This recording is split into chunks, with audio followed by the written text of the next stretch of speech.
So you planted your seeds, you watered them, and now you're waiting. But absolutely nothing is happening. Well, today's video, we're going to actually troubleshoot what may be happening for your seedlings and how you can avoid and or pivot depending on what your seedlings are doing. If you don't know who I am, hi, hello, my name is Ashley. I'm a bachelor's of science in soil science. I like to take said science and apply it to all things plants. And in this case, plants generally don't germinate for very specific scientific reasons.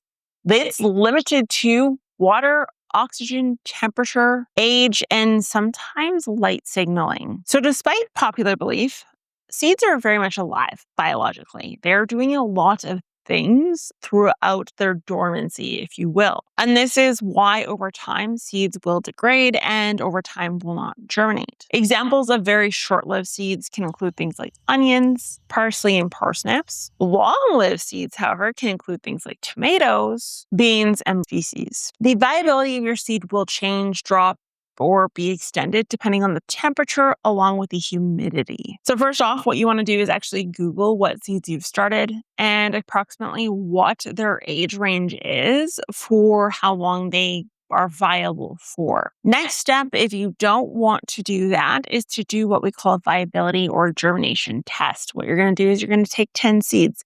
You're going to place them onto a damp paper towel, and then you are going to place said damp paper towel into a Ziploc bag. What you want to do is then expose it to the correct temperature range. I want you to Google what temperature range these seeds need to be at in order to germinate. Everyone has a very specific range. I want you to put it in that wheelhouse and then see how many of these seeds actually germinate. If 0, 1, 2 germinate, probably your sign that you have incredibly low levels of germination.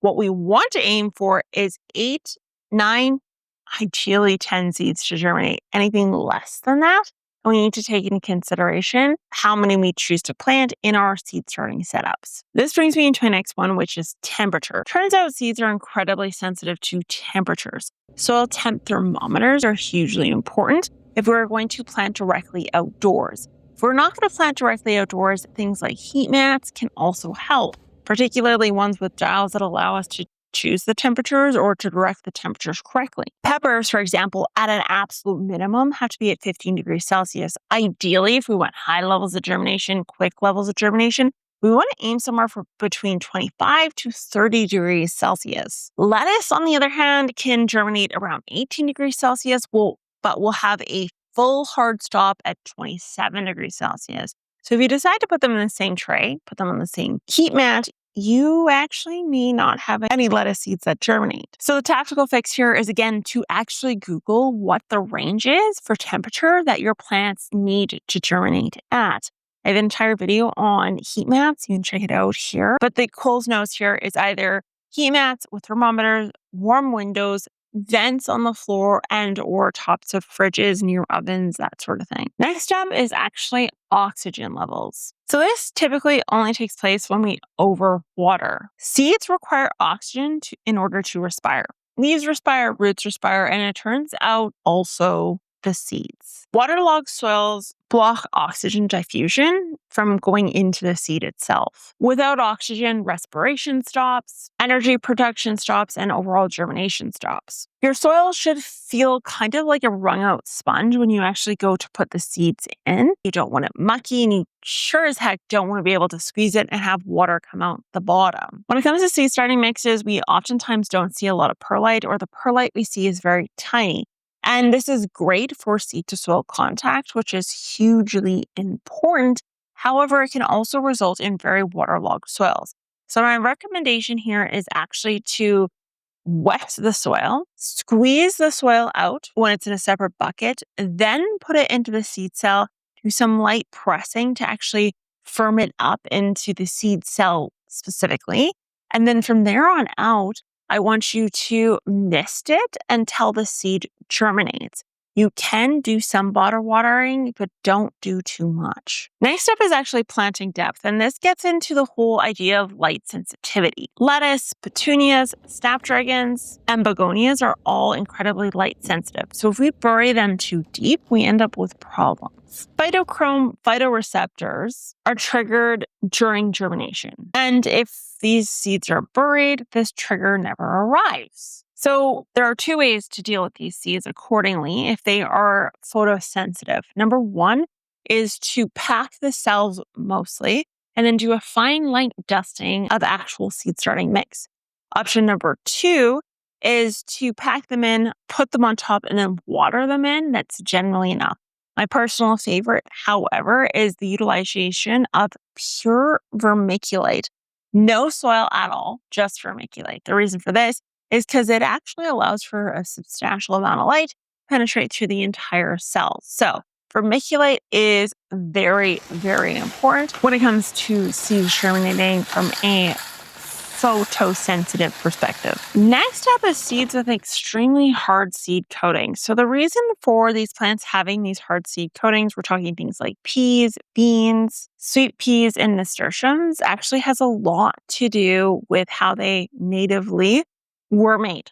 They are meant to go through digestive tracts, come out the other end A-okay, or they are meant to be able to be exposed to very extreme environments, whether it's cold or heat, and come out on the other side just fine. But these thick seed coatings actually prevent the seed from being able to uptake that much needed water to kick off the whole germination process. So the tactical fix in this case is actually to stratify the seeds themselves. Now, this can come in the form of nicking the seed coating, sanding the seeds, maybe shaking the seeds for a long period of time to be able to nick that seed coating or kind of do its own sanding. My specific favorite is actually just letting them soak in water overnight and then planting them in the soil. This will just help things to swell and to get things started. This is an important step to take. This whole stratification step is important to take if you're dealing with the drought season, sandy your soil, or if you're an absolute beginner. Next step is just dormancy signaling. So this is what we call verilization.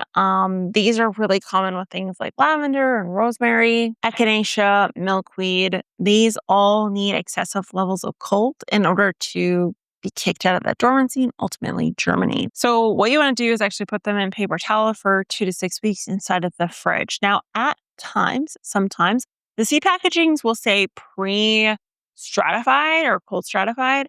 And this is actually a sign that these seeds have been pre-done. And so you can actually just plant them and be on your merry way. But in some cases, that's not always the case.